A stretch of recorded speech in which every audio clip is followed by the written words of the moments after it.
Grand Theft Auto 4 might get a remaster or a port, or kind of both. And in my opinion, Liberty City, which is the place that GTA 4 took place in, will also be in GTA 6 day 1 in the story mode, but I'll get that to later in this video. And the GTA 4 remaster slash port has been rumored for a while, but yesterday we heard some more insight about it. So what's it all about? Let me get you up to speed in this video. This comes from Tez2, who is a very credible data miner for GTA 5 and Red Dead Redemption 2, and he was asked in one of the forums, have you by any chance heard anything about a potential GTA 4 remaster slash port for modern generation console? And Tez2 actually responded saying somebody at Rockstar Games hinted at the GTA 4 port, and by now it should have gone up a year in development, meaning this has been developed for about a year. And don't get it wrong, Rockstar Games is still working on GTA 6, but they hire a different studio, and that studio is called Double 11, who has worked on the Red Dead Redemption port. That's RDR1, and that's just literally from the PS3 a copy to the PS5 and PC. No new graphics, but Rockstar has hired another company, Grove Street Games, back in the day to port the original trilogy GTA 3, Vice City and San Andreas to the PS5 and PC and even iPad on Netflix, if you remember that. And that didn't really have the best launch, and I think it's not confirmed, but Double 11 might have picked it up from Grove Street Games to fix that game, because the game has had a lot of patches and now it's just a normal remaster that everybody is happy with, at least in its current state how it is right now. So that's a little bit of additional information about what Tez2 is saying in terms of who is developing this GTA 4 remaster then. So Tez2 continues to say we may end up seeing it drop later this year, and that could be very possible because it would generate a lot of hype for Grand Theft Auto 6, and it would kind of soften the blow even more when it comes to GTA 6's half-year delay, even though Rockstar has softened the blow already with the trailer and all the screenshots and everything for GTA 6. Tez2 continues to say, and it's one more reason in addition to the existing reasons that the Liberty City Preservation Project mod was taken down. So for those who don't know, GTA 4 has a lot of fans, and a lot of those fans make mods for GTA 5, and they had been working multiple years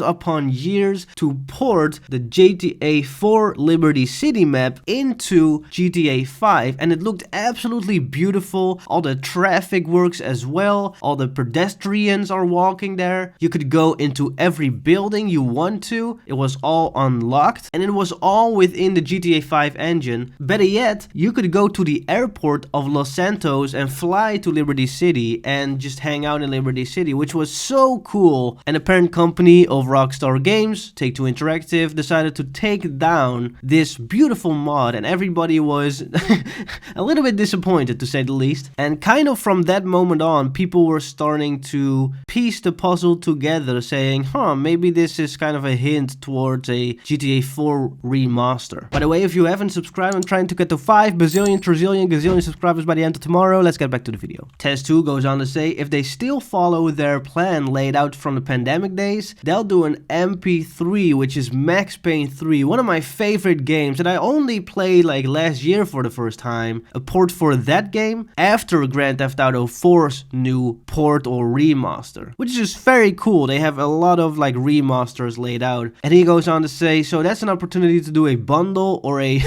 definitive edition, Max Payne 1 and 2 remakes and a Max Payne 3 port. And that is the full quote from Tez2. So what is my opinion, my speculation? Well, first of all, do I think it's going to be a port or a remaster? So the difference between a port and a remaster is a port is basically, well, you see this gameplay? If you play it on PS5, it will look exactly like this. Maybe less anti-aliasing and that type of stuff, but pretty much exactly like this. A remaster would look a little bit more like the Liberty City Preservation Project mod, with enhanced graphics, enhanced character models, better looking cars, maybe even change some of the physics or some of the mechanics in the game, which they did in the original trilogy because it was so outdated. They had to update the shooting mechanics, for example. My guess is that they're gonna do with GTA 4 what they have been doing with GTA in the form of the enhanced edition. And this means that it's the same game, but they change the global illumination, they change the rendering of the lighting, they put RT X reflections on there. They put shadows more accurately on there. They will res up a little bit of the character models, but not too much. Maybe for the PS5 you will have adaptive triggers for the gun shooting and the driving and that type of stuff. And that's about it, I think. Now, something else that I've noticed, and a lot of people as well, is that the GTA 6 reveal included a lot of Liberty City references and hints. Now, if you want to hear my in-depth thoughts and analysis about that, you can watch the video that will pop up at the end of this video called Rockstar is Teasing Liberty City in GTA 6, because there's so many references. For example, Lucia being from Liberty City and her mom and dad raising her there in a very tough neighborhood, to the point where Lucia's father had to teach Lucia to fight the moment she could walk. There is a lot of GTA 4 DLC, The Ballad of Gay Tony references in there. For example, this shot with Lucia cage fighting, which is also in that GTA 4 DLC, which I'm currently playing right now. I'm having a lot of fun. There's also Liberty City license plates in trailers and screenshots of Grand Theft Auto 6, so there's a lot going on. But my guess is basically that the port will come out for GTA 4 and hopefully also the extended episodes of Liberty City DLCs, and that is kind of the introduction to Liberty City and Grand Theft Auto 4 for a lot of people who have played GTA 5 as their very first game that they've ever played in the GTA franchise. So if Grand Theft Auto 4's Liberty City, for a very small portion, is going to be featured in the story of Grand Theft Auto 6 when that game releases, Rockstar would want people who are not familiar with that place to have been there in the form of a remaster or port of Grand Theft Auto 4. And I'm all in for it, because GTA 4 was really one special game. It was really a time capsule from the moment that there are kind of no phones to the moment that there are smartphones, and that's kind of in between in GTA 4. You have this little phone where you have actual buttons where you can click it, and New York in that time frame of like 2004, 5, 6, kind of there. It's really cool, man. And Nico's story, for those who haven't played GTA 4, it's super cool. You have also The Lost and Damned, which features the motorcycle club that Trevor has beef with in GTA 5. And then of course you have The Ballad of Gay Tony, which dives more into the nightclub life. You have little dancing mini games and you can get drunk, and you have golden Uzis, golden buzzards, golden cars. There's a lot of action. You can parachute in the game, which you couldn't do before with the original Nico Bellic story.